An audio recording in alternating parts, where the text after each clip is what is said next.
You've joined the Betamax Video Club, rewinding back to our favourite films of the 1980s. My name's Rich Nelson, and tonight I've rented something a little bit different. Joining me is Chris Oakley from Kit Bliss. Hi, Chris. How are you? I'm very well. Rich, good to be talking to you again. How are you? I'm very good. Now, the little bit different we've alluded to is it's on the eve of the 2018 World Cup. So we've delved back into the archives and got copies of Goal and Hero, the official FIFA World Cup films of 1982 and 1986. In your footballistic days, Chris, you covered a selection of the FIFA World Cup films. What's special about the 82 and 86 versions for you? Two words, Rick Wakeman. No, I don't know. Well, I say that. The music in those films is kind of an intrinsic part. And I would argue that in previous official World Cup films, you didn't get much in the way of music, or at least no real soundtrack as such. The music of Rick Wakeman, which is in both the sort of synth tunes of Rick Wakeman, are an important part. But also, it's something about the slightly grainy quality of the film stock, and also, of course, the fact that the narrator that you always get is usually someone well known, and we have two in these two films we're going to be talking about. So that adds an element of interest. And the other thing as well, obviously, you see a lot of football in these World Cup films, but a lot of it is shown from the point of view of like pitch side, rather than like when you're watching a football match on TV, the camera is up in the stands and you have this lofty view looking down on the pitch. And so you get a much more sort of, I suppose, a personal interaction with what's happening on the pitch. They allow the camera to sort of linger on certain players rather than cutting to wherever the ball's gone next. So it's a bit different from watching a football match on TV because there's all these other elements that you wouldn't get in that situation. I mean, these two are essentially documentaries, I suppose, a marketing product produced by FIFA or whoever their bedfellows are at the time. These and there were a bit of a phase where in the early days of the film, I believe it was the 1954 World Cup, they had a very convoluted story, almost a plot line going through the tournament about a young boy's efforts to get to the final and this, that, and the other. Whereas, was it 54?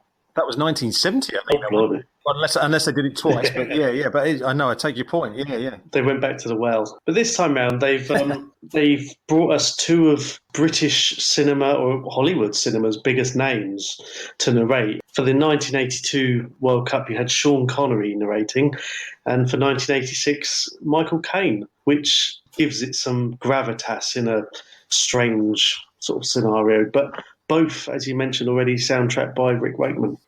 Yeah. So, I mean, taking the narration first, I think a couple of the earlier films, and as I say, they retrospectively created official films from the 54 World Cup and 58, 62 and all of that sort of thing. And for those, I think one of them, they got, who's the guy? Steve Hudson, I think it was, who's the guy who used to do the Old Spice advert, the voiceover on that, the mark of a man, some voiceover artist, and a pretty good one, actually. But so they had these kind of non-personalities, if you like, with the greatest respect to Steve Hudson, doing these things.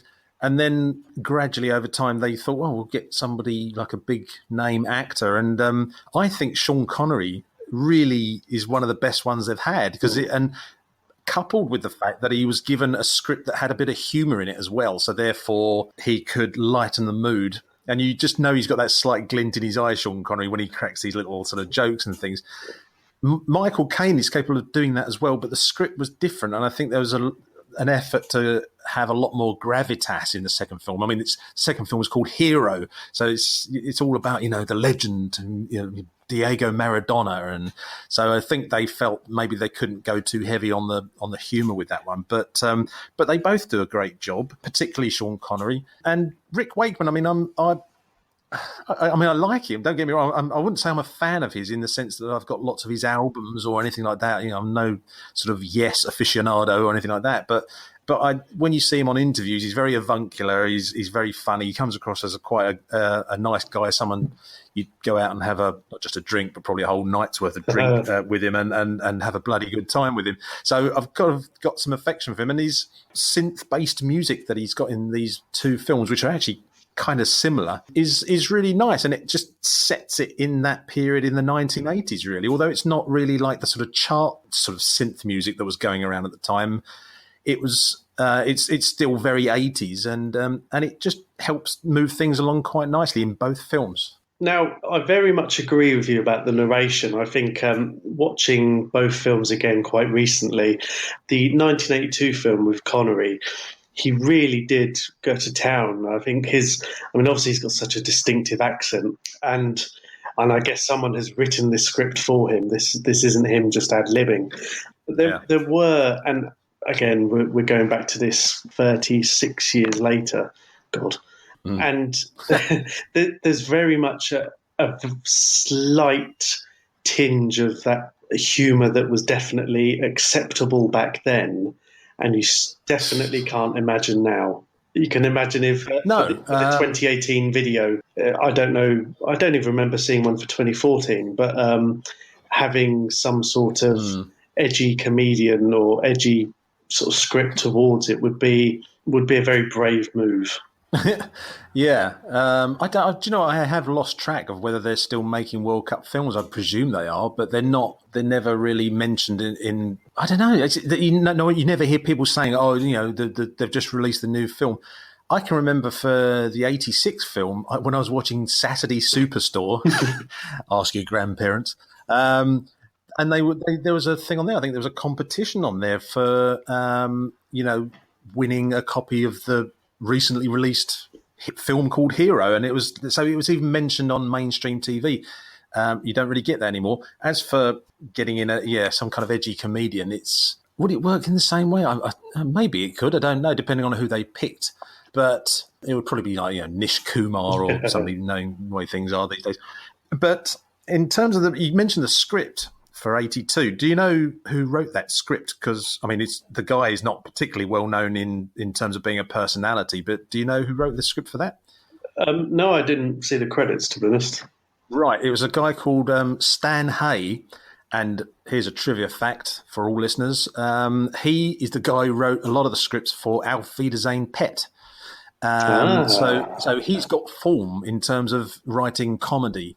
And it wasn't like flooded with jokes in that 82 film, but there were nice little sort of things like I think Sean Connery talks about Gentile of Italy as being the sort of guy who likes to change shirts during a match rather than afterwards. And there's these little kind of gags that kind of drop in, and they're quite nice, really. And I think it works well. It's a shame there wasn't more of it. I seem to remember that when I watched those films back in like the early 90s, which is when I saw them for the first time, I remember them being sort of quite similar, and yet just watching them back in the last 48 hours, actually, they both have a different tone to them, and particularly with regards to the narration. Watching the Spanish one, it's interesting that there was a lot more emphasis on the sort of places where the matches were being held, and also the section before the semi-finals when they were talking about the fans coming to terms with the fact that both the host nation, Spain, and the favourites, Brazil, had been knocked out.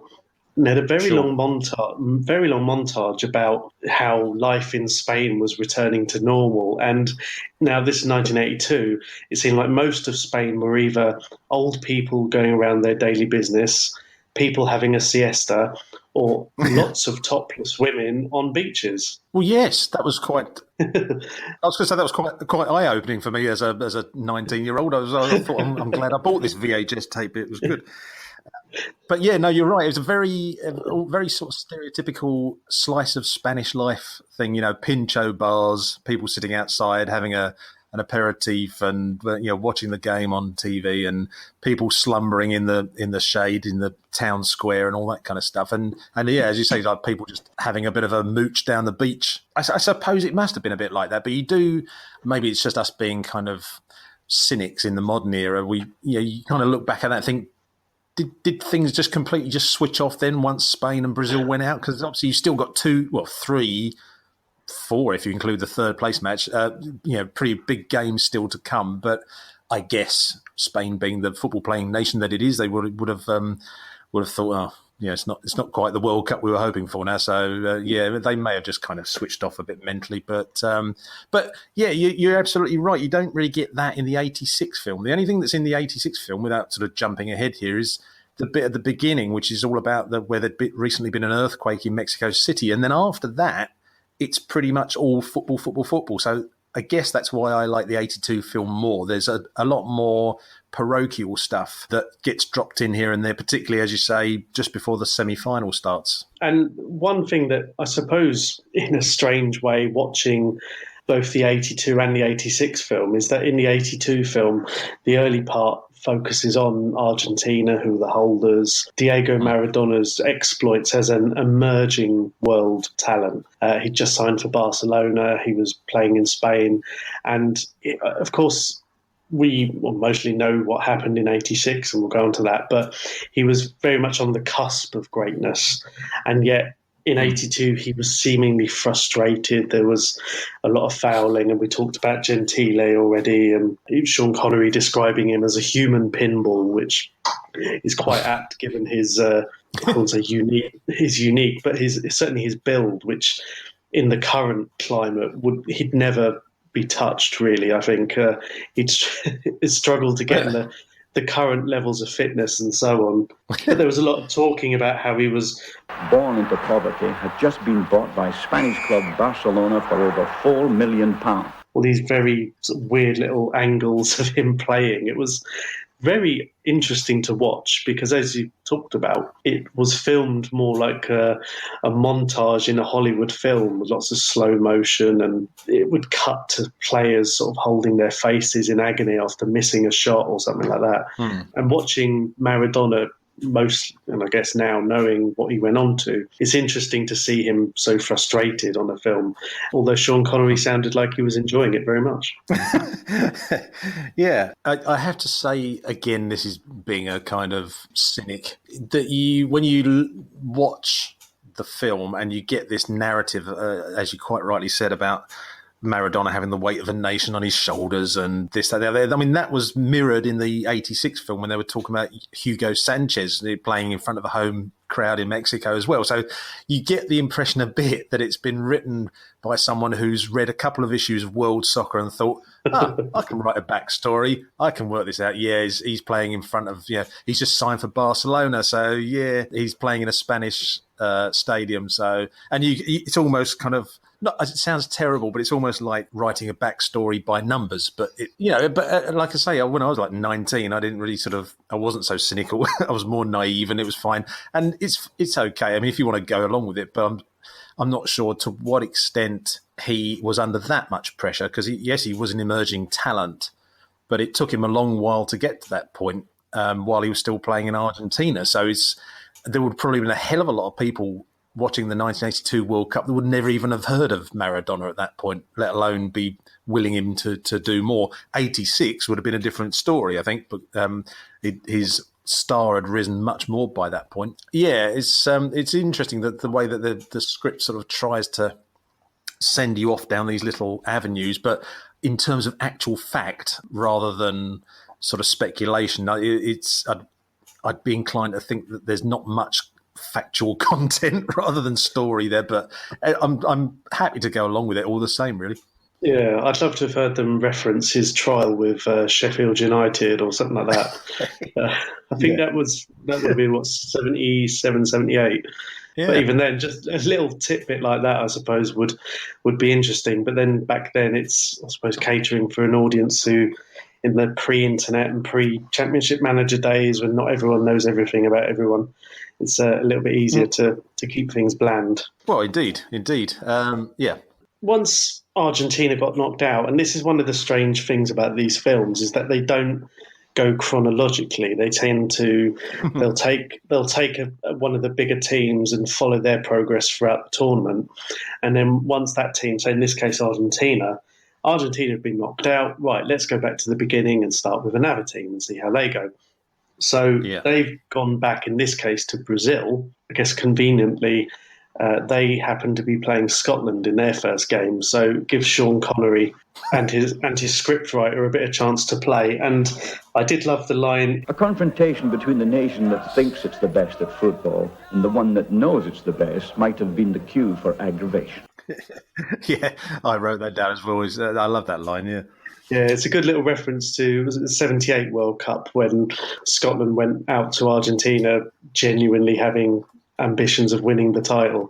But the footage of and there was a lot of footage of the crowd, because I guess Brazil, they're always good value to put on the telly. It's the almost the stereotype of the samba and people having fun. And there were lots of clips of people just dancing around in the city and in the ground, being generally followed around by a lot of sunburnt, drunk-looking Scotsmen. Yeah. And again, the more you watch those films, if you happen to watch them over and over again, the more aware you become that actually the crowd scenes could frankly have been filmed anywhere, and but they just thought that it could have been filmed outside the stadium or inside the stadium. It could have been filmed back in Brazil. It could have been filmed in sort of South London, that's having a kind of Brazilian carnival weekend or something. It's but they use it a lot, and it helps to build the sense of occasion. It's Brazil are playing, but they use it more often than you think. They keep cutting back to these kind of bikini-clad women, and I'm sorry to say, I'm sorry to sort of shame these people, cameramen or whatever, but there's a lot of kind of looking at women's backsides and chests and stuff. And again, I had to do a lot of research to come to that conclusion. But you sort of think, okay, yeah, we get it now. There's Brazilians in the crowd, great, but it's interesting. I think they could have made a bit more of that bit where you see the Scottish fans arriving, because Connery says something like, I can't remember the exact wording, but he suggests that there was the potential for a big kind of clash of the fans, because British fans at that time, particularly English ones, start a fight in a phone box kind of thing, and so therefore it could have all exploded. But actually, the Brazilian fans are great because they're into samba and drinking coffee and beach football and stuff. So everyone got along like a house on fire, and I think they could have built on that a little bit, but. I was always sort of pleased. I mean, the David Neary goal, which Scotland scored first in that game against Brazil, is one of my all-time favourites. I remember seeing it at the time and thinking how amazing. He's basically scored a Brazilian goal against the Brazilians. I thought it doesn't get any better than that. Top corner there. Yeah, it was a lovely finish. Oh, a bit of a toe poke, but I'd take that one quite happily. That was a nice sort of sequence, really, with the Brazilians. But going back to what you said a minute ago about the jumping backwards and forwards in time. I mean, the 1986 film is particularly terrible for that. But the 82 film at least tries to bring in other teams along the way. They pick a few of the main teams like Brazil, Italy, obviously Spain, England later on, and they try and kind of just drop the teams in as they're going along.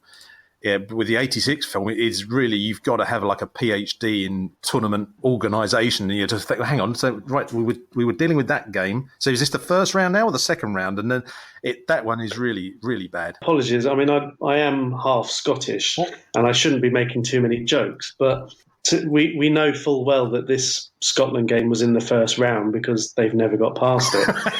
Oh, dear. Yeah, I'm going to upset half my family there. But even seeing Sean Connery and his scriptwriter tearing into Alan Ruff a little bit.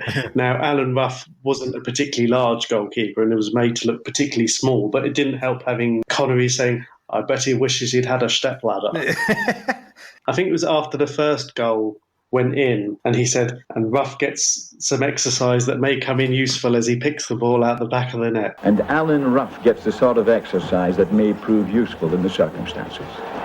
That's right. Yeah. It's sort of a bit self-indulgent, and I bet he sort of questioned the script writers and the editors, like, do I have to say this line? I'm saying bad things about the Scots here, for crying out loud, But there's a few lines like that which you sort of think, oh, that's a bit. Like in the section where they're talking about England in their last game, which they had to win against Spain. I think Connery refers to Keegan's clumsy header. And I'm like, well, let's see how well you do if you pulled on a football shirt in front of 65,000 fans. I mean, and a few little comments, you kind of go, the scriptwriter's taken a bit of a liberty there, but all right, fair enough, we'll go with that. at least we know from Hollywood evidence that Michael Caine has played football at a reasonable level, Yes. albeit against the Nazis. And one bit, going, that was probably the last time I touched on Scotland anyway, is I did like the fact that when, I think it was Brazil's fourth goal, which links nicely to Indiana Jones and the Last Crusade, as it was scored by Junior, which was a nice little prelude for that. There's a few rather iffy mispronunciations by Connery in the film. There's I think he refers to Rochito, who apparently is the French player. Harold Shoemaker, which is a bit of a literal translation of the German keeper's name, I think, and Briegel, which is Peter Briegel, I think, the German player. And he doesn't quite get the pronunciation right, bless him, but he's doing his best. He is. Now, you now live in New Zealand, who are the next team to get a little bit of coverage. This was their first World Cup.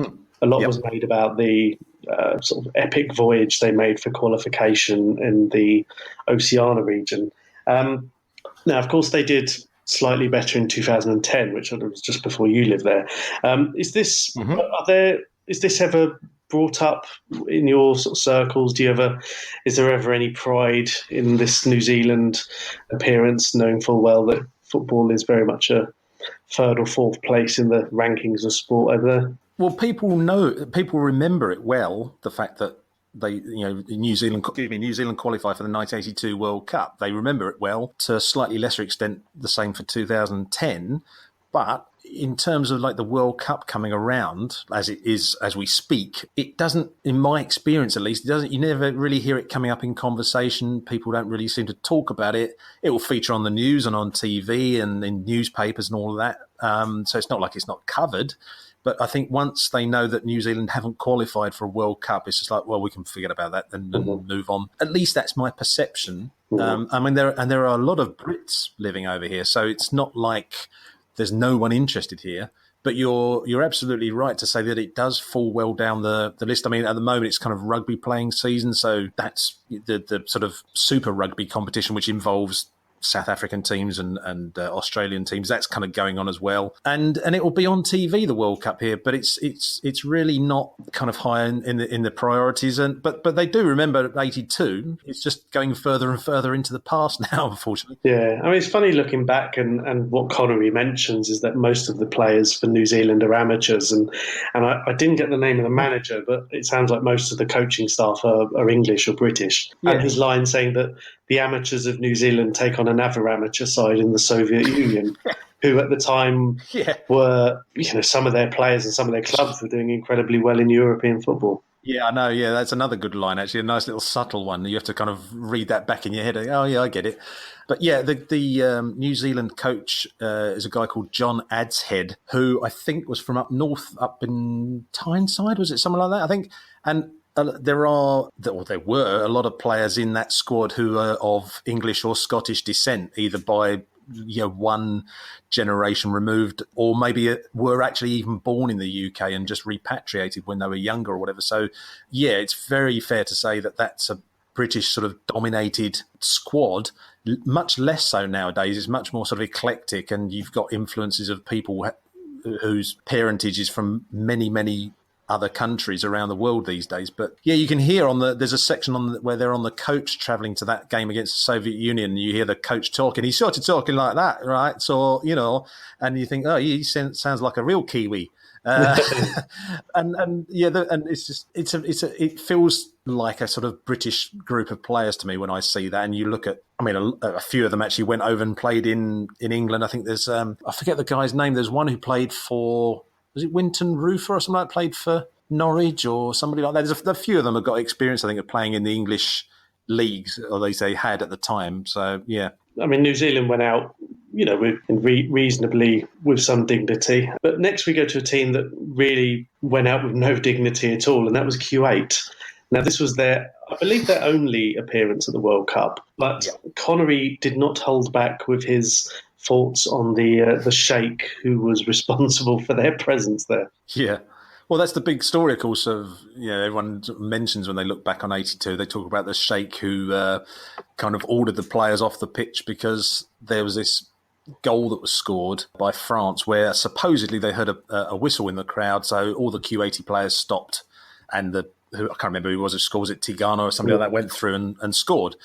And so there's this big protest. I think I'm right in saying, having seen a few nostalgia-based TV programs down the years, that actually this Sheikh, Kuwaiti Sheikh, actually was the one who got them to carry on playing. He wasn't the one who got them to come off the pitch. I think it was the players who decided amongst themselves that that's what they had to do. But he was the one who came down to the pitch, the Sheikh, and sort of said, no, you've got to carry on. Sort of slightly confusing sort of story. But yeah, there's this line he does where he says something like, for his indiscreet comments, the prince was later fined £5,000, or 1 minute's wages. You go, you rich so-and-so. It's a bit ironic coming from Connery, who I believe, it wasn't long after that he became a tax exile, was it? Or is that his current status? This was around the time he probably moved to Spain after seeing all those topless women on the beaches, thinking... Yeah, I'll have some of that, he said, yeah. We've got New Zealand are out, Scotland are out, Kuwait are out. Cameroon get a lot of praise. It was their match against Italy, where there was a lot of that sort of typical patronising, well, didn't they do well? Now, for a team who get knocked out while being unbeaten is, I suppose it's ironic, but... they played some good football, and I guess jumping a little bit further ahead, Connery did say they won't be underestimated again, which is true until England played them in 1990 and almost went out of the quarterfinals. Yeah. I was surprised that Connery didn't get the phrase plucky Africans in there just to kind of really patronise them a bit more. Yeah, I remember at the time, I actually remember watching that Italy-Cameroon match right at the start of the tournament. It was about the second game in the whole thing, back as a 10-year-old at the time, and obviously Cameroon, unknown quantity if you want to go for another little gag. But at the time, they didn't seem like a very strong football playing country, which is understandable, their first tournament. But Connery again Stan Hay, the scriptwriter, sort of decides to sort of beef them up a bit in stature and sort of say that this wasn't the World Cup for them, but they'll be back and they'll be great. And as I say, they, as you said, they troubled England, and it was quite nice actually seeing the footage of them in their hotel, having a meal on the coach, singing in the coach and stuff like that. So, and this is the stuff that you don't get on TV. I mean, back in the day when I was a kid, you used to maybe see something on Football Focus or something like that, or On the Ball, and they'd do a little report. But it was almost like, oh, we've got to do something because we've got cameras over there in Spain, so we might as well send them out. But this was an intrinsic part of the film. You did get to see some of the players in the changing room, in a hotel, or doing training, and that's kind of what added that nice element to the film. It fills out the whole story quite nicely. That, these days it's almost become a joke in itself that if BBC or ITV are showing a football match, they'll instinctively, and now the latest from the England camp, and they'll go off to wherever. But I remember the coverage of Italia 90 where they regularly, I think Jim Rosenthal was based with the England squad, and they had the clips of was it Nigel Kennedy coming in to play violin, and all the players looking like they'd rather be anywhere else but there. And things like that. And this is nice, I suppose, it being an official FIFA film, or the production company on behalf of FIFA, they're going to be given all sorts of license to basically go access all areas. So it's nice to see these side of things that you very rarely see. I was just going to say, I heard an interview a few years ago now, and it was one of the guys that worked on the team that went and did many of these World Cup films. I can't remember the guy's name, but yeah, he confirms pretty much what you just said. We'd be allowed to just sort of pitch up anywhere we like. We could just walk into the stadium. We could do some shots from before the kickoff with the crowd arriving. We had free reign to go anywhere. And I thought, wow, that's the sort of job I'd love. Just to, I've got a camera. Can I go in that room? Yeah, great. I'll film something in there and just wander around with a badge on your lapel, and that's good enough, really. So it seemed. But very envious of that, or those guys that were working on those films. Now, the host nation, Spain, sort of come in at this point. Now, there's little jokes about, because they play an advert for, I believe, a menswear company where they're slide tackling in these very nice-looking suits and everything. It's all very odd. I guess this, now being an international film, but still this works well for a British audience because there's a lot of emphasis on the game they played against Northern Ireland. Jerry Armstrong seems to have made a career out of this match. I think until recently he was very much the go-to person on Sky's Spanish football coverage. Northern Ireland beat Spain to go through to. Did they go through to the next round? They did, didn't they? Oh, because that was when Connery said they had to. They were obliged to cancel their prematurely booked flight home. That's right. Yeah. Who knew? Yeah. I can remember that night, actually, the Northern Ireland Spain game. My mum used to go to play bingo one night every week. And so my dad would have to sort of drive her to this pub that was about a couple of miles away. And I remember that night, he sort of said, "Okay, come on, we've got to jump in the car, take your mum to bingo." And on the way back, he put the radio on. It was Radio 2, and they were commentating on that game. And that was I didn't actually see it at the time, but I heard the commentary. I thought, my God, Northern Ireland are beating Spain. It was just like a really big deal. So, I think Northern Ireland went on and played France and Austria, I want to say, in the next round. But that's just my memory maybe failing me, yeah. I think as a result of that result, Spain ended up going through a different route, and they weren't happy. But they did say that there were sort of reluctant celebrations. Now, they showed some footage, and I'm not sure where in Spain it was, and it was supposed to be the Spanish fans celebrating, but there were some huge fires that looked more reminiscent from the Wicker Man than any sort of celebration. Yeah, they looked a little bit kind of out of control. You're expecting Edward Woodward to pop up over a hill shouting something. Oh, God!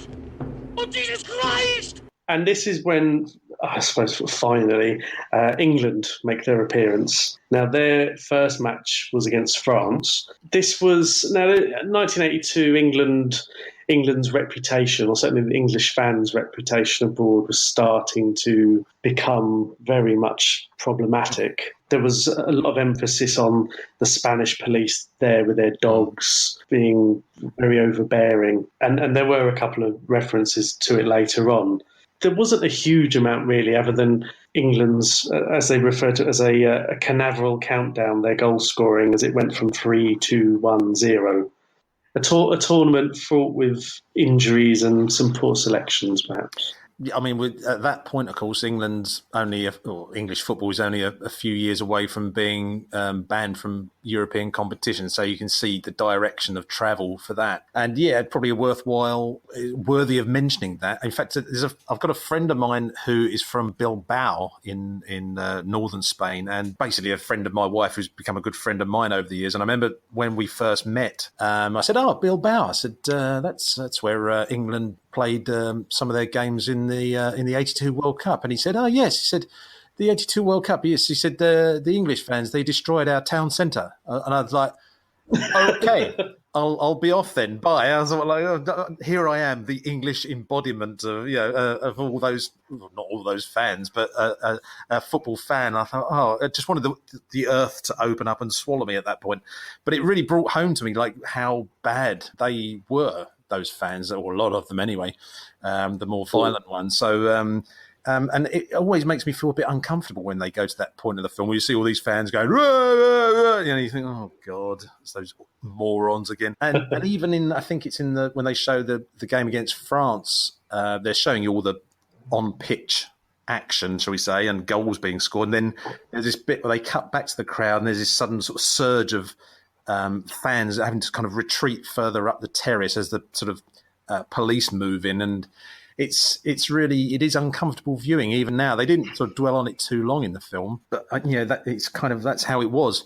As for on the pitch, the thing I remember, because I'm being a West Ham fan, my childhood hero was Trevor Brooking, and I was always desperate that he would get his chance to play in the '82 World Cup. But as we know, with Keegan, he was sort of sidelined until about the last 20 minutes, I think it was, of the last game against Spain. So, all terribly frustrating. And we all know what happened with Keegan in that last game. It's funny because I know Trevor Brooking's brother, Tony. We, both assist at a local non-league club near to where I am anyway. Yeah. And he made a couple of references to it. He didn't go around talking about it a huge amount, but it came up in conversation a couple of times, and it was sort of very surreal knowing that. But also it's funny because I guess at that time Keegan was probably, maybe Shilton, their only world-class or certainly European-class player. There wasn't mention, even Connery mentioned about Glenn Hoddle being so tragically neglected. Yeah. Which meant he probably did something wrong in a previous life. But yeah. moving on. Yeah. Yes. England went out, and even if they did have, I know this will cause some controversy with some of your football attic fans, a set of kits that I was very fond of. Well, yes, well, indeed, yes. The England ones, you mean? Yeah, they're among my favourites as well, and a kit which tragically didn't get to see its full exposure on the world stage in that tournament, but never mind. Well, we're moving on, and I think we're at the quarter-final stage now. We've come back to Brazil, but they've come across Italy, which we haven't seen a huge amount of other than in reference. We're talking about Paolo Rossi. There was a little mention of the fact that he'd just returned from a 2-year bribery scandal ban, and the fact that he hadn't scored. He was playing with a ball and chain. This is the sort of... Yeah. This is the sort of thing that, I mean, even when Italy won the World Cup last time, there was a bribery scandal brewing. On the other hand, the World Cup that's about to start, Italy aren't even there. But it's interesting that the eventual winners didn't get a huge amount of coverage in this film until quite a bit later on. And I can kind of get that, because I remember at the time, you'd pick up the Radio Times or whatever, and there'd be a feature in there like where all the commentators are sort of trying to predict who they think is going to win, and nobody would have gone for Italy. I don't remember Italy being on the radar back then, because they hadn't really won anything for a long time. So they were kind of the dark horses. Obviously, a strong football playing country, but not really renowned for winning anything in major tournaments as such. Not really, and so. You can see that with the '86 film, they know that Argentina are going to win. So a lot of the film features Argentina. They make a point of putting them right in the centre of the audience's focus. But with this, I don't know if they were trying to kind of create a sense of surprise towards the end of the film that, look, Italy have come through and they're going to win it. But the focus was more on Brazil still. They were showing you all the Brazilian players in training, and the samba comes back again, and all the bikini-clad female fans and all of that. And then there's even Connery even makes a sort of point of saying that even the Italians in training don't look as graceful as the Brazilians, but then neither would Nureyev by comparison. You just see these kind of bedraggled kind of individuals in the Italian squad sort of running around a track. I just remember being devastated, though, as a kid. I really wanted Brazil to win. I thought they were like the best thing that had ever happened to world football. And then when Italy came along and knocked them out, it was like funereal kind of feeling that I had. This, how dare you knock out the best bloody team in the world, Italy? We've got Paolo Rossi hasn't even been bloody playing for the last couple of years, and yet you've got the cheek to come here and score a hat-trick or whatever it was in that game. I was really devastated as a kid by that, but yes, I'm not even sure I can talk about it now, to be honest. I mean, it's funny because even now, 2018, this Brazil side is still, I guess, along with perhaps the Holland of the 70s and maybe Hungary of the 50s, the greatest team to have never won the World Cup. And even looking at some of the players, and suppose they must have known about Socrates, because when he scored... Socrates, the elegant Brazilian captain, slots an equaliser with a surgical precision befitting a doctor. I'd like to think they knew he was actually a doctor. This wasn't just they happened to luck out on this pun. But, this was Socrates, Zico at his peak. And one of the things that I found, again, sort of preempting, I think it was 2002, because Falcao scored the equaliser. And it said, Falcao, who plays for an Italian club, risks the sack by equalising. Now, of course, that happened to a Korean player in 2002. I think he was playing at Perugia, and the chairman sacked him because he scored against Italy. And you kind of think like it's almost history repeating itself. Yeah, there's a couple of things like that in the film, actually, where you sort of think, it's almost like he knew what was going to happen later in time, actually. But yeah, I think the Socrates thing, I think it was known that he'd qualified as a doctor or whatever. So I think they would have got that based on facts rather than a lucky guess. This is Italy progressing at the expense of Brazil, which seems like it engineered the section about the topless women and the siestas and the stereotypes. Now, something I didn't really know I didn't really know much about this World Cup. It was '86 that was the first one that popped up on my radar. Poland made it through to the semi-final, and if you'd been watching this film, completely out of nowhere, it's as though they were dropped in the tournament and got buys through to the semi-final. Well, yeah, that's a really strange one.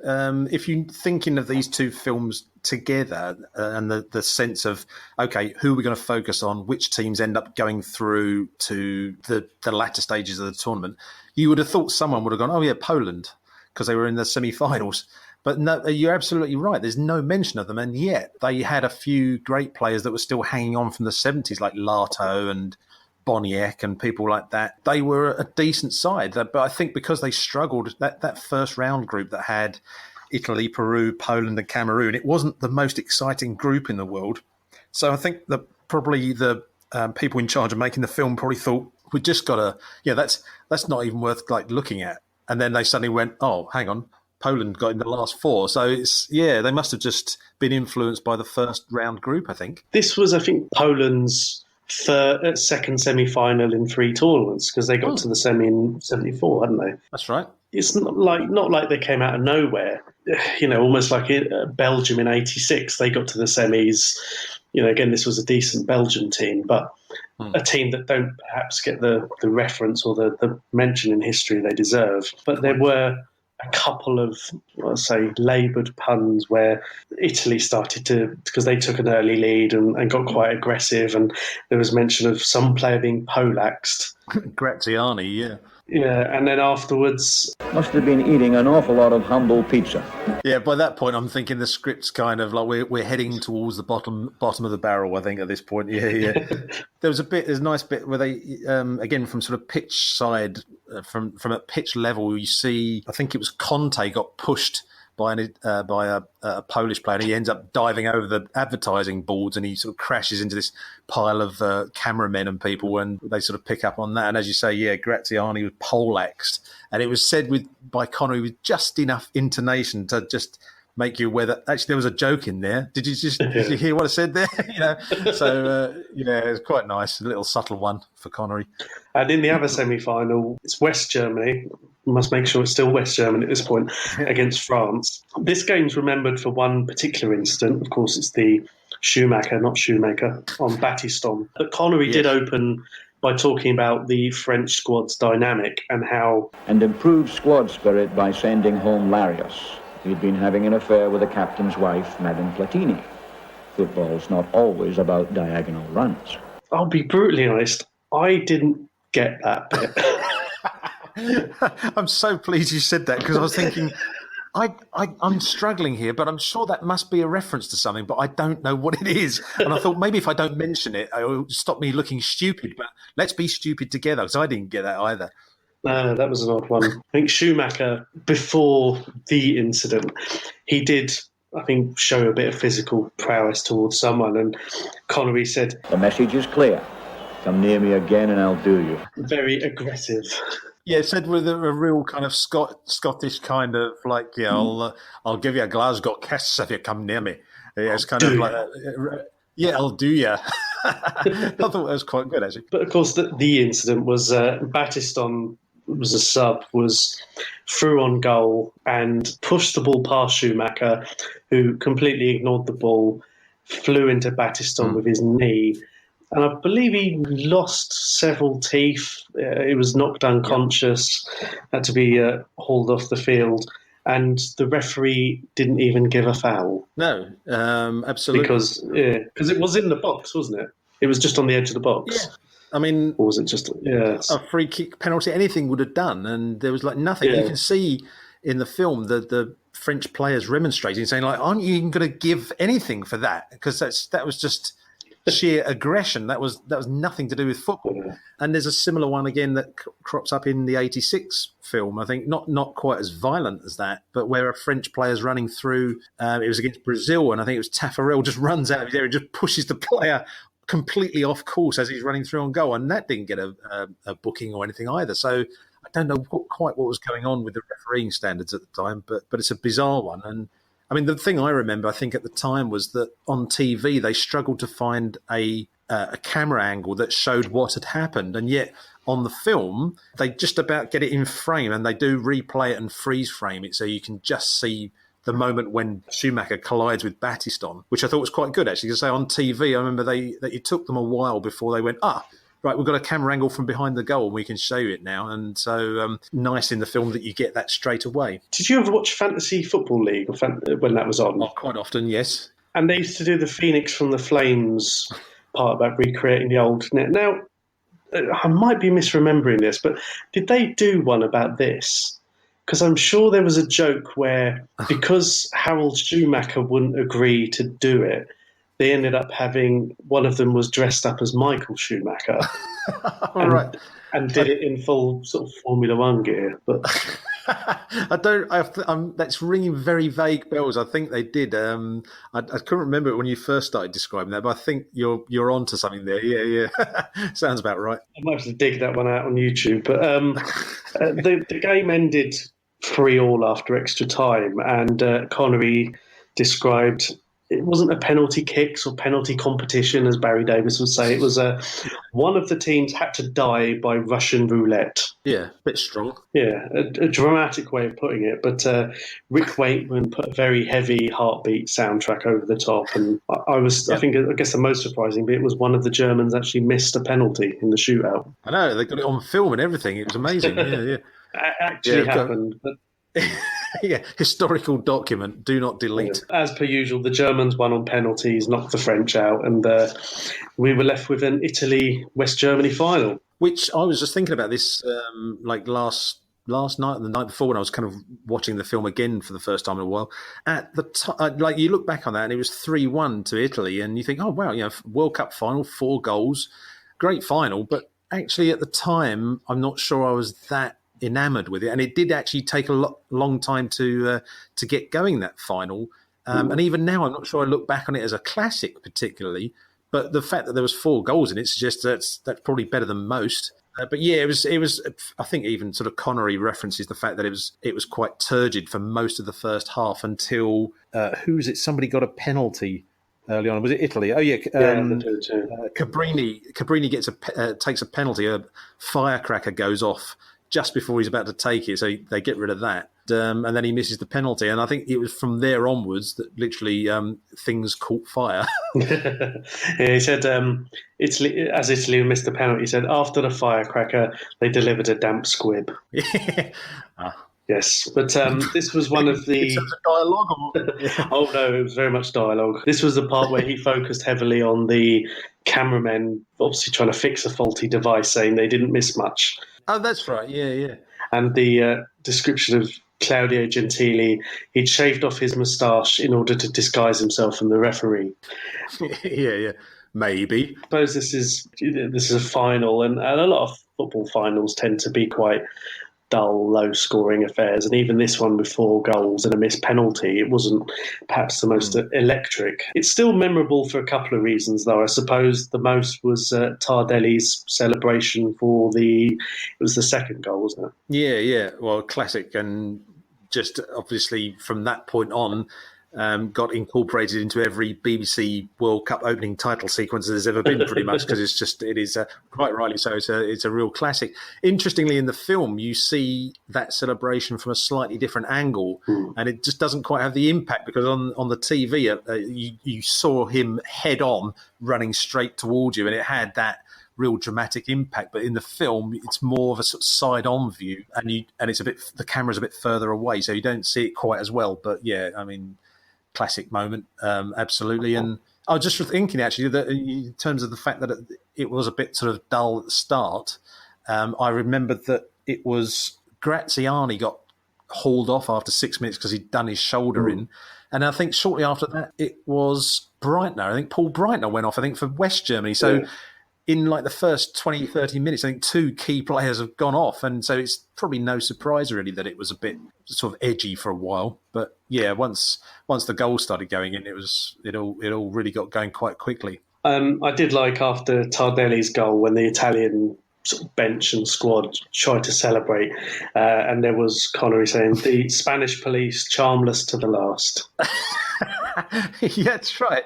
They're all sort of like, if they were writing a script like that now, I'm not sure they'd be quite as sort of forthright in their views. I don't think the script writers. No, but then I suppose after the Catalan elections of a few months ago, it's probably still quite apt. Yeah. One thing that Yes. I noticed that I guess sometimes gets forgotten is that at half time of that game, there were some banners looking forward to the next World Cup of 1986 in Colombia, which at the time was still supposed to be the host. Something that often gets lost, but and as we'll touch upon, Mexico ended up taking that over and nearly losing that one as well. Yeah, I always think it's quite sad when you see that banner in the crowd, because it's like they never. I presume it was somebody who was Colombian. And they never quite, got the chance to sort of experience their own World Cup. I remember reading about that in World Soccer. They're saying, Colombia has got the hosting rights. I thought, wow, that's a bit off-piste as a sort of selection, but sad that it never got to happen. But it nicely sort of timestamps where it was in history, I suppose. And at the final whistle, 3-1 to Italy, there were the obligatory mentions of Dino Zoff's age, just to remind us that. At 40, Zoff has the world in his hands. Hope for some of us. My wife caught the last bit of this film, and as Connery was saying this about Zoff being 40, she said, "Oh well, you've got a couple of years yet." Yeah. Unfortunately, what neither you or I have is like a 25-year career playing at one of Europe's top football clubs leading up to that moment. Like we'd be starting from scratch now if we were having to try that. Yeah, so Italy are the world champions. Sean Connery moves to Spain around this time. Shortly afterwards, he's substituted, I guess is a nice way to put it, and replaced by Mr. Michael Caine. Comes off the bench and takes over the duties for the 1986 film of Hero. Yes, he given all the sort of stereotypical impersonations of Michael Caine that have been done down the years, it doesn't sound like those impersonations. He sounds quite sort of quiet and somber, and actually adds a lot of gravitas to the film, I think, particularly in the opening sequence, which I think I mentioned earlier on. Was it starts off literally from the first second with these scenes of an earthquake hit Mexico City, and it's quite a shock seeing that. When it first starts, you go, wow. I mean, the whole place looks devastated, as you'd expect, and you've got Michael Caine's commentary, and he treats it with the respect that you would hope for. So it's a good start in that sense, but it's also quite a somber one for a film which is going to show all the excitement and glory of football, international football. But he does a good job, Caine. But I think he was perhaps let down a bit more by the script. Yeah, I think there was an emphasis on let's move slightly away from the humour. Caine, he is, and part of his endearing charm is his accent or the way that he delivers his lines. He goes from the Italian job to something more reserved, especially some of his more recent films in the Batman films where he's the butler and he comes across as very sort of knowledgeable, and I suppose that comes with age. There were a couple of times when it kind of slipped, and I don't think it was deliberate, but and I guess it would almost sound pretentious if he put too much of a local emphasis on the pronunciation of names. But when he was talking about the Argentine goalkeeper, Pumpido, he called him Pumpido, which did sound a little bit tawdry coming out of his mouth. Pumpidos. But to be fair to him, I think all of us as kids, when I was about 15, we were calling him Pumpido, because we didn't know any better. But someone really should have trained him on that particular Pumpidos foible of that dialect. I think the Spanish dialect. Pumpidos. And there was what I've been led to believe it is a sin of calling, when he was talking about Michael Laudrup, calling his club Juventus, which apparently is the worst thing you can do. Is that right? I didn't know. I probably still am calling it Juventus. No, probably not. But no, I would say on balance there were fewer faux pas from Michael Caine compared to Sean Connery, but there were one or two there if you look for them. I mean, and as you say, the film has a very different angle. It focuses a lot more on a combination of the recurring story of Maradona in Argentina, but also on the big name players who were there at the time. Now, I suppose you're quite lucky in 1986. You had a few players who were at their peak, players like Obviously Maradona, but you had Michael Laudrup was probably the nearest in terms of quality. Platini was still playing at a very high level. Lineker was at his goal-scoring peak, he winning the Golden Boot.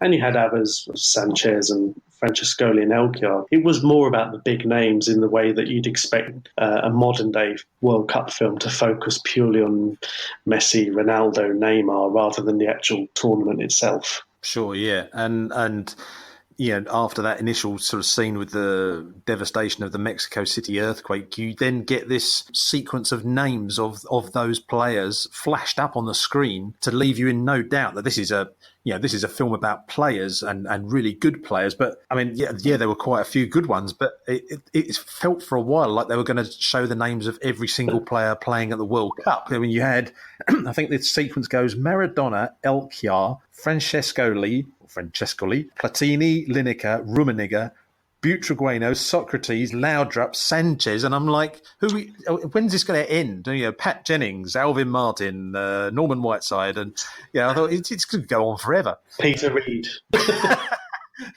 If you must. They probably could have done with only half of those, but I suppose they would, like I say, they were trying to just emphasise this is genuine talent we've got in this World Cup, and you're going to go and you're going to get to see it during this film. Yes, writ large in big letters on the screen. It's like the cast of The Expendables. It's like the cast of Ben-Hur. The film opens, it's the opening game, it's Mexico against Belgium. It's quite low-key because it's mainly focusing on Sanchez and his return because he's playing overseas. You've then got a little bit about Uruguay, who are one of the sort of old hands of world football, winning the first World Cup, and they were the reigning South American champions at the time. But what perhaps you're not expecting, and certainly something that shone very brightly for a few years but faded quite quickly, was the Denmark team.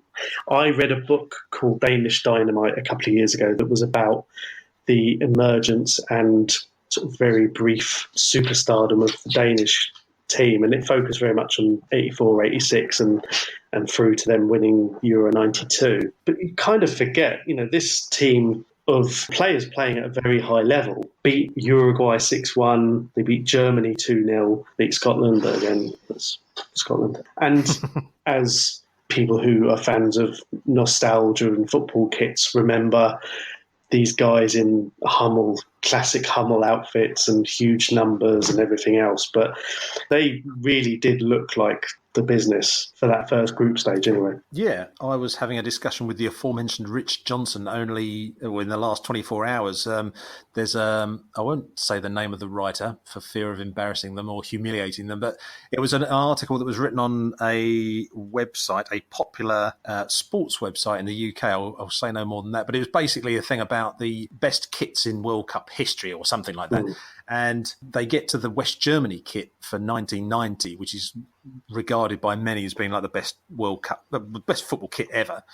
And the comment that was made was something like, this was year zero in football kit design. There's never been a better kit than this. This is where it all began. And I thought, if you go back 2 paragraphs, the same guys talking about the great Danish kit in the 86 World Cup. So short memory, really. But yeah, it was when I saw that and how they looked at, I mean, I'd never seen a football kit like it, really.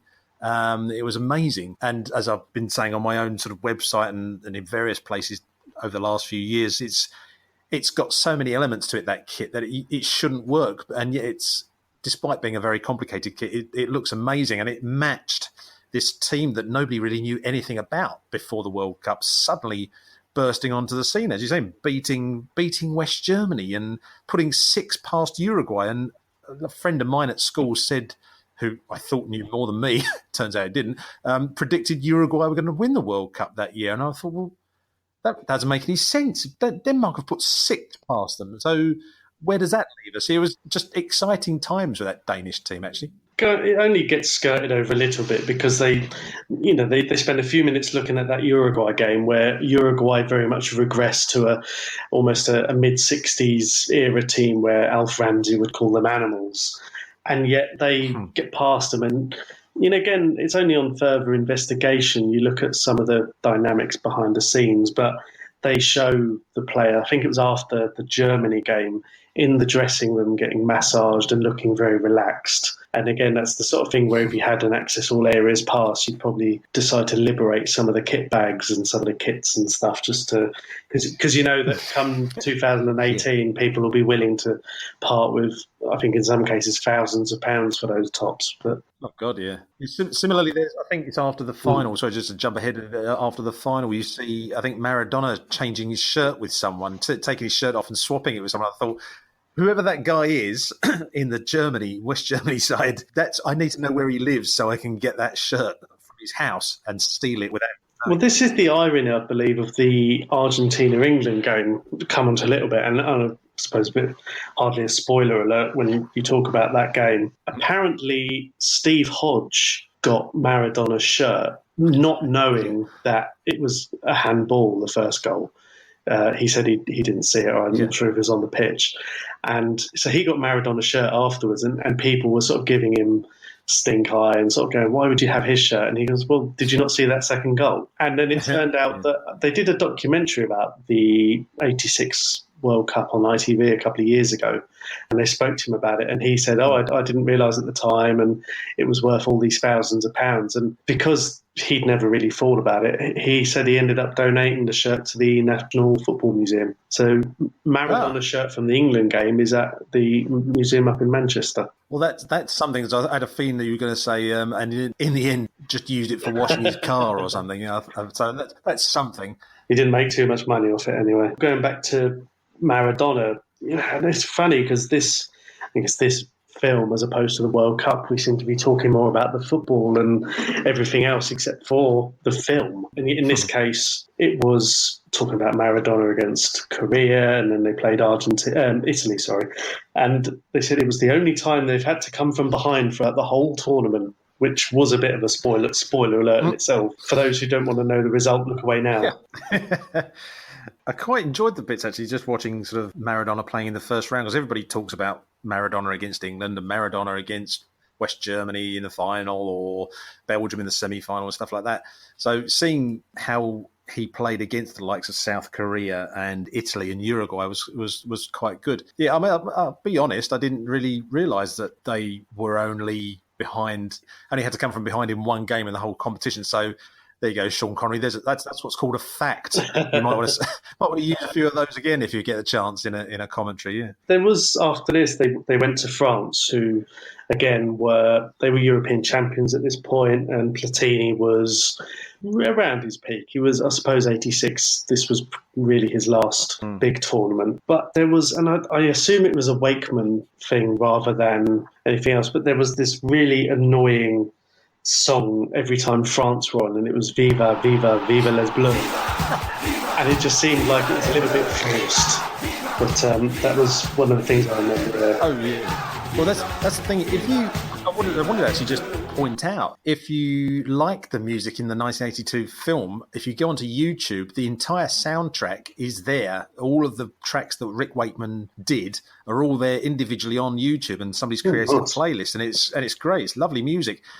But I get the impression with the 86 film that somebody just sort of said to him, look, write a couple of bits of music. We don't need like a whole soundtrack. Just write a few bits of music, and then we'll use other bits of music we can find which are native to that country. And in the case of that Viva Les Bleus thing, I think that must have been recorded by a group, and it was probably in the charts in France at the time, I think, because I don't think that's got anything to do with Wakeman, but there are a few bits like that which are, let's say, an adjunct to, at an angle to what Wakeman was doing in the film. They were using a lot more native music, let's say. It was the same with the commentary, I noticed at this point, where, again, trying to remember that this film is almost certainly being made for an international market, that the clips of the games that they show throughout the documentary, they're usually shown using if they're talking about a particular nation, so if it's Brazil or France or England, using the host or that nation's commentary. So they'll have French or Portuguese or in England's case. And I didn't realise, because I suppose instinctively you remember the coverage from BBC or ITV TV, but it was actually Byron Butler who did, say, the commentary in the England-Argentina game, and it wasn't the one that we all tend to remember about Maradona's second goal, where it was Barry Davis saying "magnificent." Oh, you have to say that's magnificent. about that goal. But this was him talking about he's wriggling like a little eel.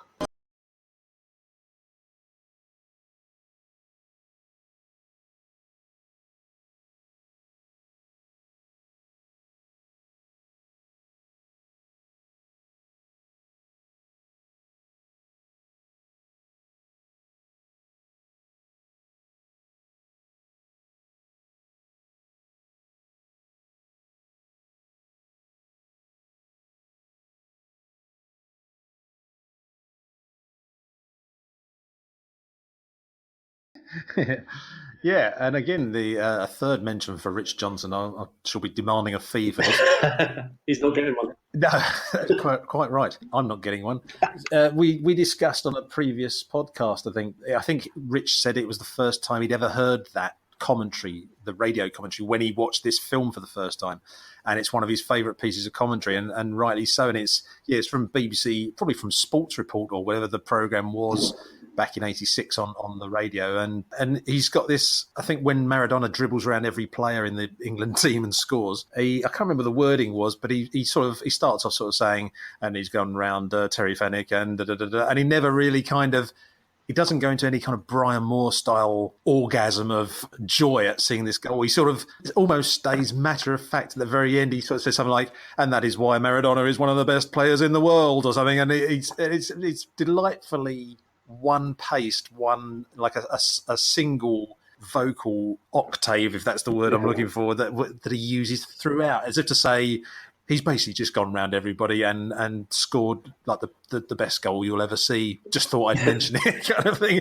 Like that was quite deliberately underplaying it. It's good commentary. That. It's quite again touching on something you mentioned earlier. Is you kind of think, would that have been recorded at the time, or would it have been done afterwards? Because, and I guess a more modern trope is that a lot of commentators seem to treat every potential moment as, say, with Martin Tyler and Sergio Aguero's goal that won Man City the title, where that gets played so many times that it's become its own thing. And you kind of feel, do some commentators almost hope that, well, if I make a big deal out of this goal, this will be what I'm remembered for. But he sounded so calm and so restrained. And of course, he's a professional, so that's his job. But, it must have been difficult to watch that and not get too carried away, and seeing what was one of the greatest goals ever scored ever, let alone at a World Cup. Yeah, I'm not sure of Byron Butler's nationality, actually, whether because he sounds a little bit sort of Irish to me. I'm not sure if that's just my sort of an error of judgment on my part, but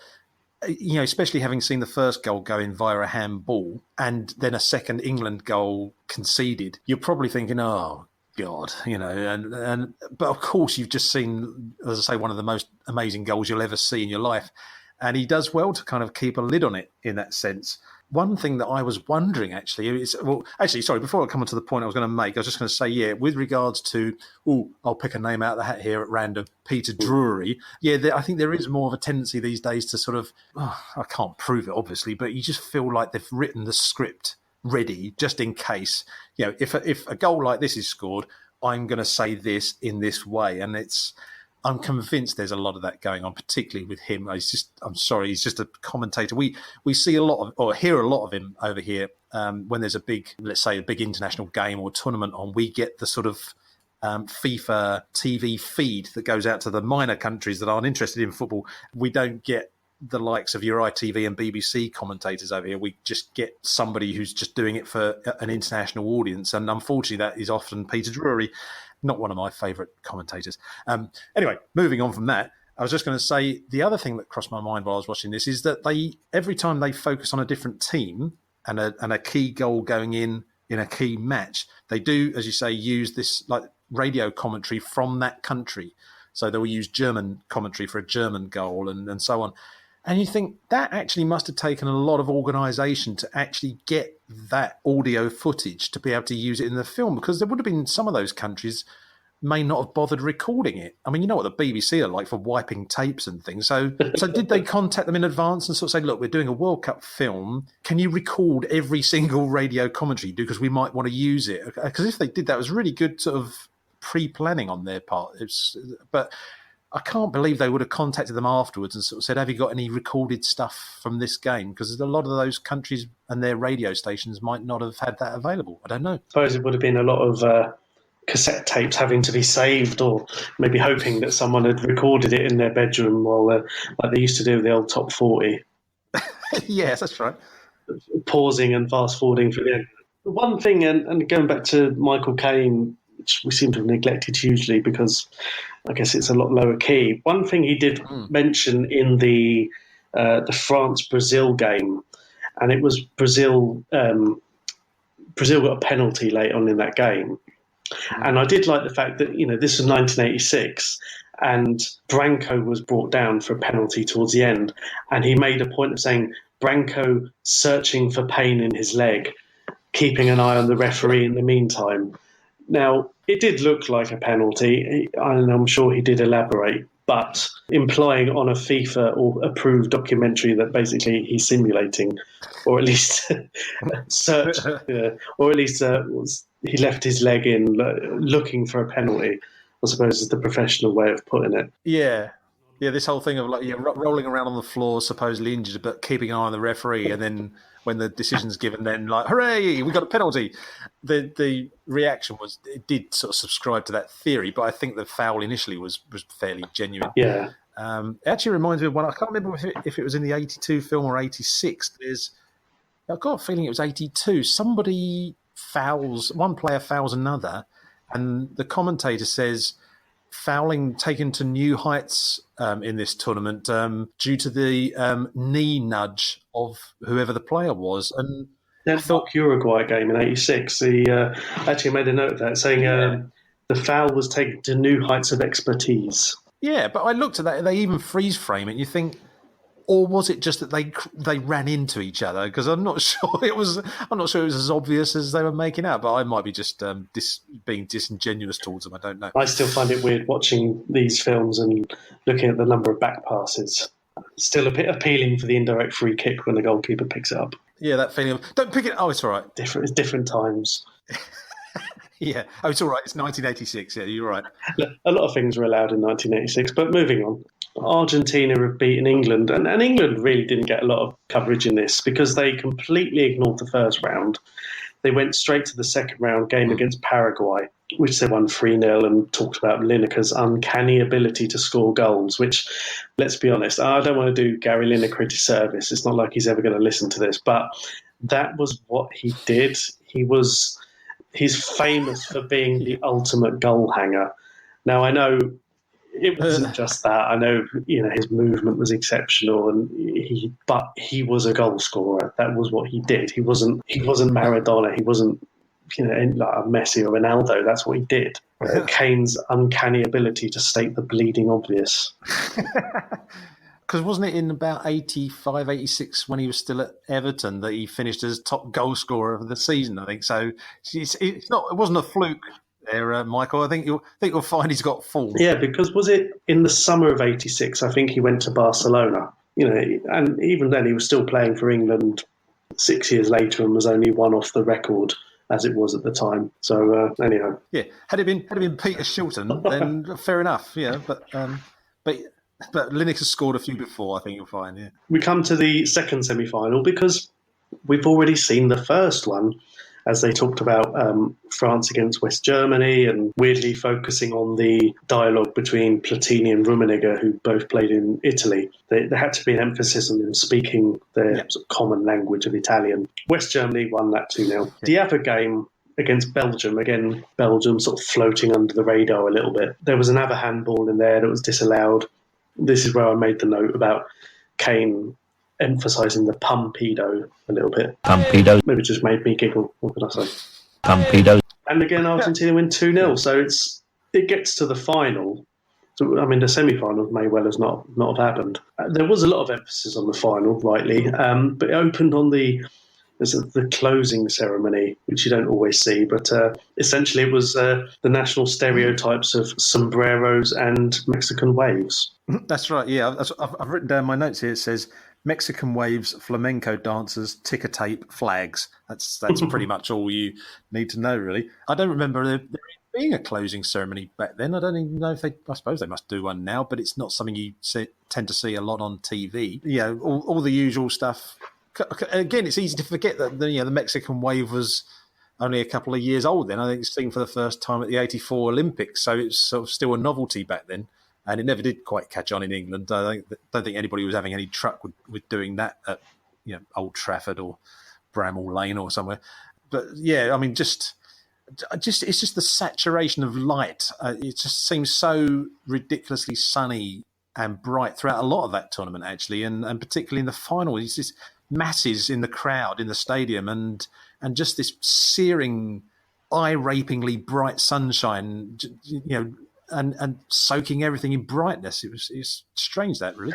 I mean, I remember this final, and it was on a Sunday. I think the kickoff was around 5 o'clock UK time. It was a bit earlier than it is now, which must have been midday in Mexico. Yeah, which must have been horrendous. Totally, yeah.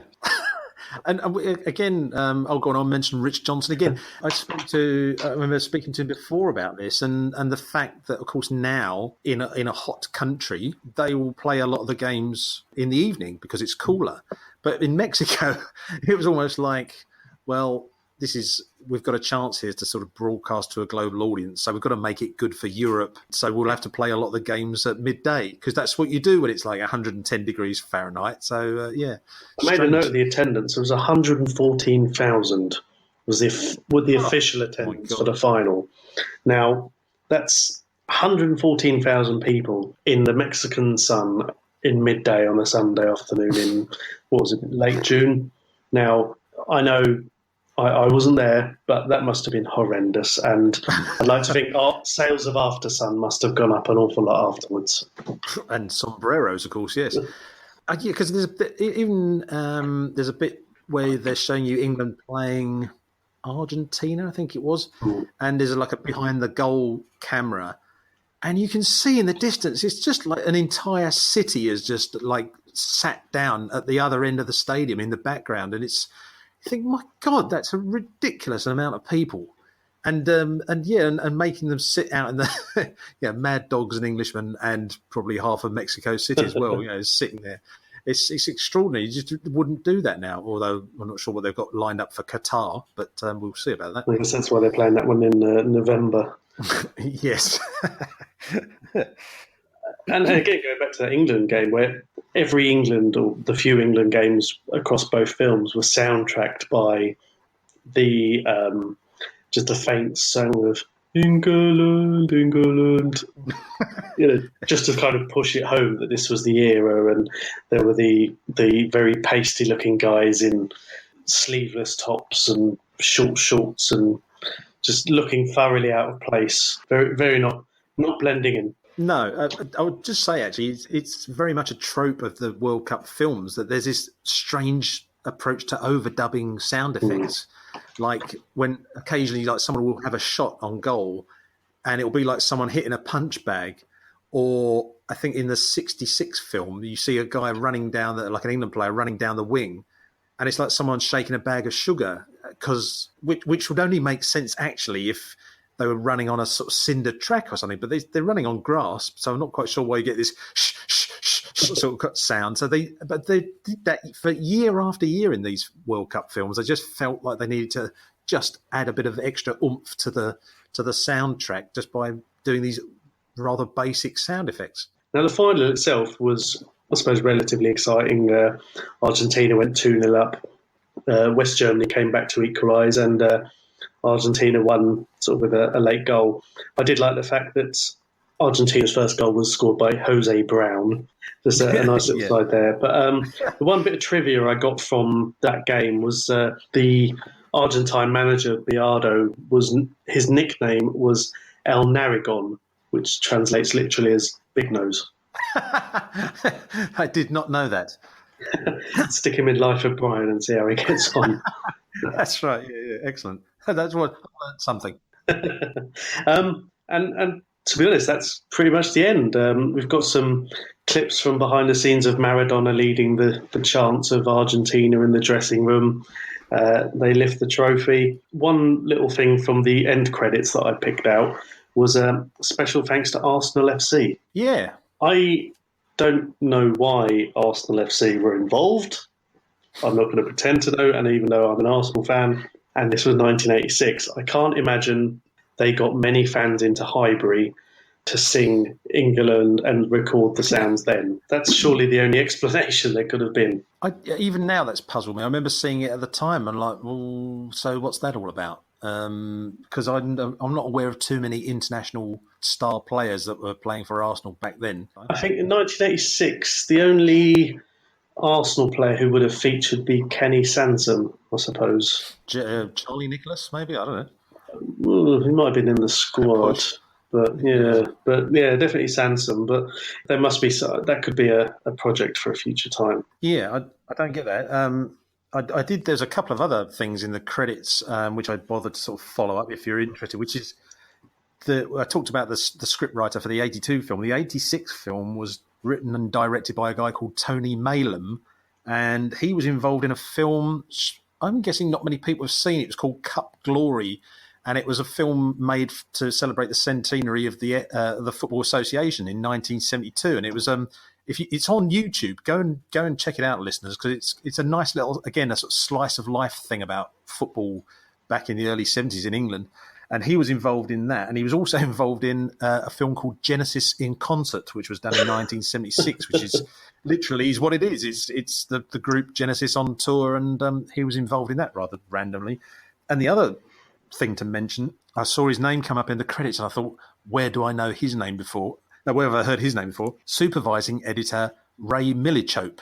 Does that name ring any bells with you? No. Again, it was like, heard that name. Where do I know it? He was the editor on programs including, and these are fairly minor, Monty Python's Flying Circus, The Two Ronnies, Porridge, Last of the Summer Wine, Q9, The Liver Birds, and Not Only But Also.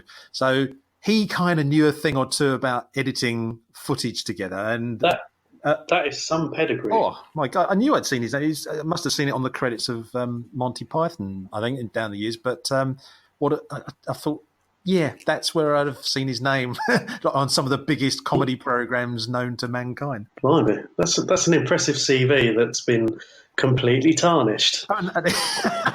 Yeah, and that's a short version. I mean, if you look up on, I don't know, IMDb or whatever, I mean, he's done far more programs than that. I'm just giving you the big ones, and there are many of them, actually. Oh, superb.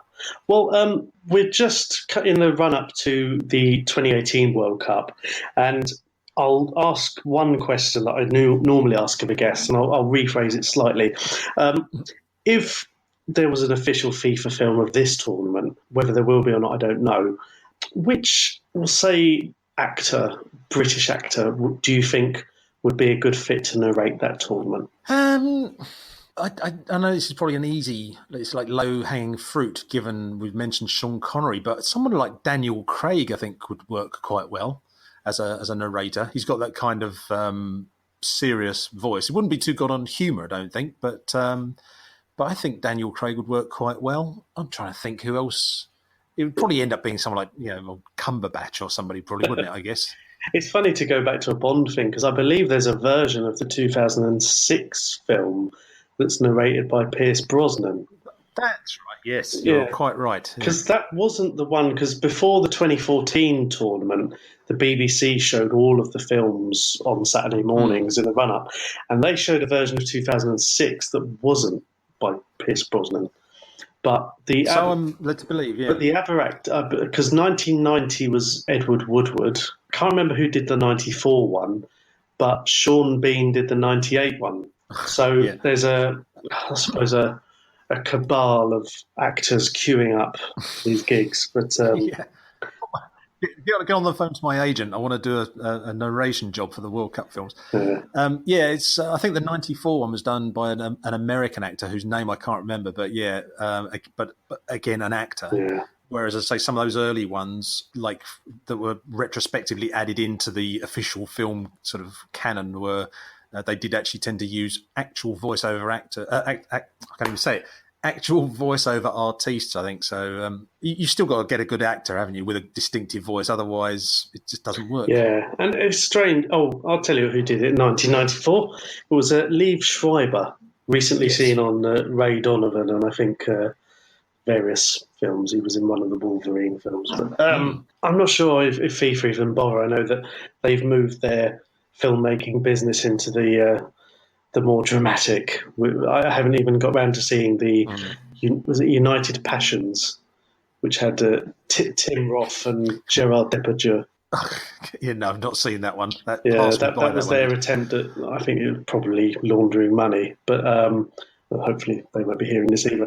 Tim Roth played Sepp Blatter, and it was universally panned, and I'm sure it was just a vanity project by Blatter just to try. It was like the version of the Mr. Burns film in The Simpsons, where he was trying to make himself simple. yeah, very much so. I think, yeah. Well, Chris, it's been a pleasure.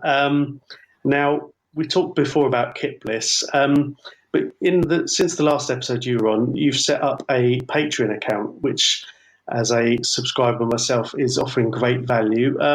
What else can people get if they stick their hand in their pockets to help you out? Well, for as little as $1 a month, you'll get access to the sort of 2 podcasts that I create every month. One is a sort of a big, like hour and a half long podcast that I do with people like Rich Johnson and John Devlin and Jay from designfootball.com.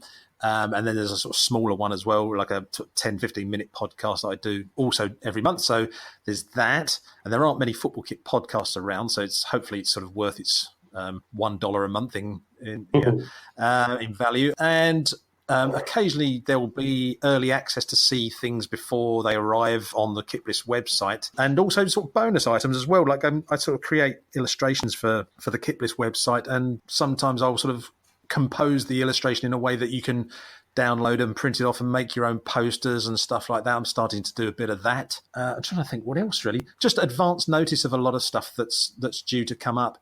One thing, talking about the World Cup, that I'm doing on the website is a competition called the World Cup of World Cup Kits. So, there'll be there's videos that are going to be made for that and information about that. So if you put your hand in your pocket and donate every month, you'll get access to all those kind of things. And also it's very worthwhile financial support for me, just so I can buy reference material, really, because obviously there's a lot of research involved in sort of illustrating football kits. So any donations are very gratefully received. And thank you for mentioning it, Rich.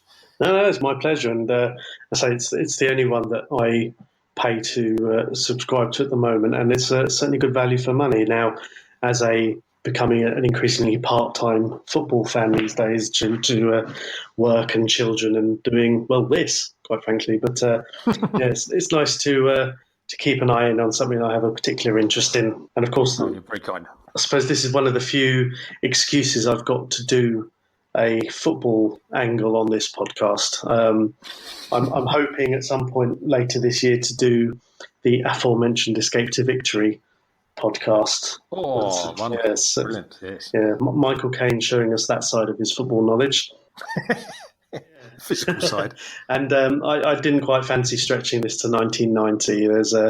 There's more than enough coverage of 1990 and the various propaganda and documentaries and stories going out about that. So I'll leave that to greater minds than myself.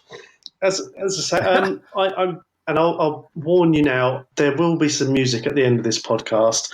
I'm yet to decide what it's going to be because it's split into 2. So I haven't even bothered to look up who was number 1 at the time of the World Cup finals of 82-86. But thanks to Chris's nudge earlier on, there is a playlist on YouTube of Rick Wakeman's work from 1982.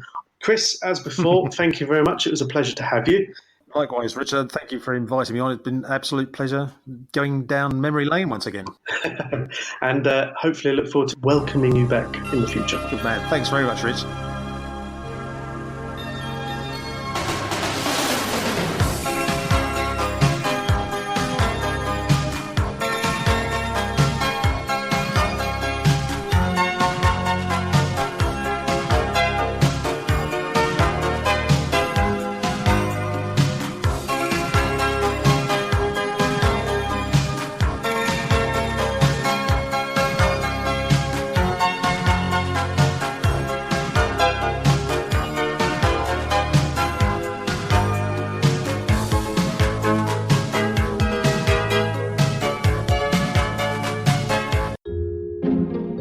This podcast is part of Britpod Scene, an independent network of uniquely British podcasts that's always growing. Check out BritpodScene.com or BritpodScene on Twitter to find out more.